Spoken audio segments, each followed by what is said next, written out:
mesdames et messieurs, nous avons un quart de cercle dont on ne connaît pas les rayons. Tout ce qu'on sait, c'est que la distance de P jusqu'à C, c'est égal à 4 et la distance de D jusqu'à P, ça nous donne 8. On nous demande de calculer l'aire de la figure, c'est-à-dire l'aire des quarts de cercle. Alors, maintenant, avant tout, on doit d'abord chercher les rayons. Pourquoi on cherche les rayons? Parce que l'aire d'un cercle complet, c'est égal à pi fois rayon élevé au carré. Mais ici, c'est un morceau de cercle. Donc, c'est le quart des cercles. Quand on dit les quarts, c'est-à-dire l'aire des cercles, on divise par 4. Donc, l'aire est égal à pi r au carré divisé par 4. C'est les rayons qu'on ne connaît pas. Donc, cherchons R. Cherchons R, c'est-à-dire cherchons le rayon. Bien. Maintenant, vous savez que les rayons, c'est la distance qui sépare le centre du cercle jusqu'à l'extrémité de notre cercle. Donc, la distance qui sépare le centre jusqu'à l'extrémité, c'est celle-là. Voilà. Je peux dire que c'est celle-là. Donc, ici, c'est le rayon R. Ok. Maintenant, ici, c'est comme si nous avons un triangle rectangle. Donc, le triangle est rectangle en P. On connaît l'hypoténuse, c'est le rayon. On connaît 8, c'est un de ces côtés. Mais ces côtés-là, on ne les connaît pas. De O jusqu'à P, on ne les connaît pas. Mais vous savez que de O jusqu'à P, plus de P jusqu'à C, là, cette distance, le tout là, ça nous donne OC. OC, c'est les rayons. Donc, OC, c'est les rayons. Maintenant, on va tirer la distance de O jusqu'à P. Donc, on va dire OP égale R. Et PC, ça vient de l'autre côté, ça va devenir moins PC. Donc, OP égale à R moins PC. PC, c'est combien? PC, c'est 4. Donc, OP là, ça nous donne R moins 4. Donc, ici, ce côté-là, c'est égal à R moins 4. Bien, maintenant, à partir de ces niveaux, nous avons à peu près tous les côtés de notre triangle rectangle, mais en fonction du rayon R. Donc, on va appliquer seulement le théorème de Pythagore pour pouvoir calculer les rayons. Si tu es là jusqu'ici, n'oublie pas de liker la vidéo et de t'abonner. Bien, alors, on va dire, appliquons le théorème de Pythagore, appliquons le théorème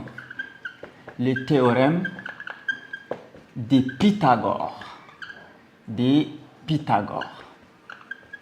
Voilà, on applique le théorème de Pythagore dans quel triangle? Dans le triangle OPD. Donc, dans le triangle OPD, l'hypoténuse, c'est quoi? L'hypoténuse, c'est OD, le plus long côté. Parce que Pythagore dit, dans un triangle rectangle, le carré de l'hypoténuse est égal à la somme des carrés des deux autres côtés. Ça veut dire, quand on prend l'hypoténuse élevée au carré, ça veut dire OD élevé au carré est égal à la somme des carrés des deux autres côtés, c'est-à-dire est égal à la distance OP aussi élevée au carré, plus la distance PD aussi élevée au carré.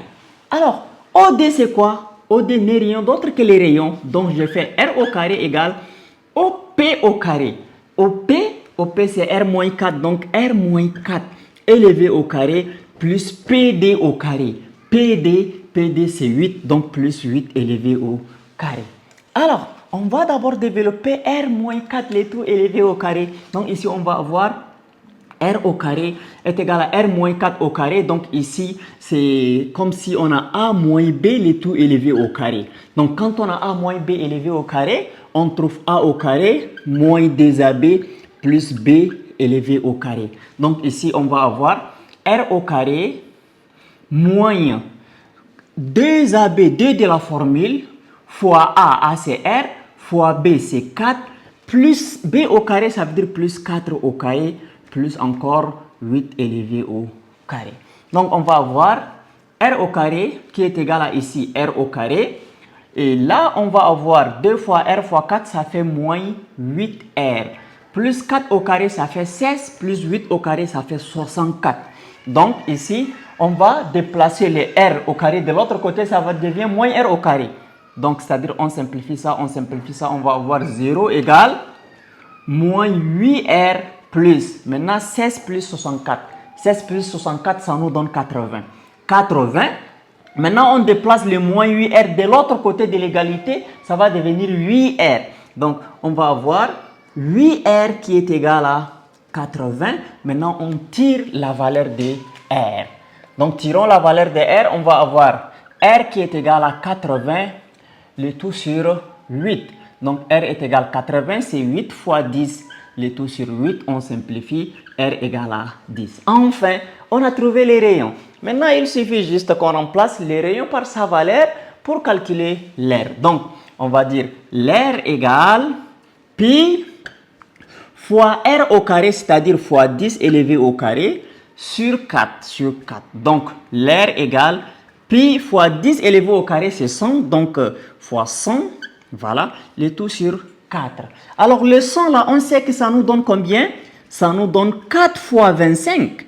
Alors, le tout sur 4, on simplifie 4, on va avoir R est égal à 25 fois pi, donc c'est-à-dire 25 pi unités d'air. Parce que ici, on ne nous a pas dit que les rayons là est en centimètres, en mètres, en millimètres. Donc, on va écrire unité d'air comme ça. Et voilà, nous avons calculé l'air de la figure. Si la vidéo vous a plu, n'oubliez pas de la partager, de la liker, de vous abonner à la chaîne afin de ne plus rater nos prochaines vidéos. Merci.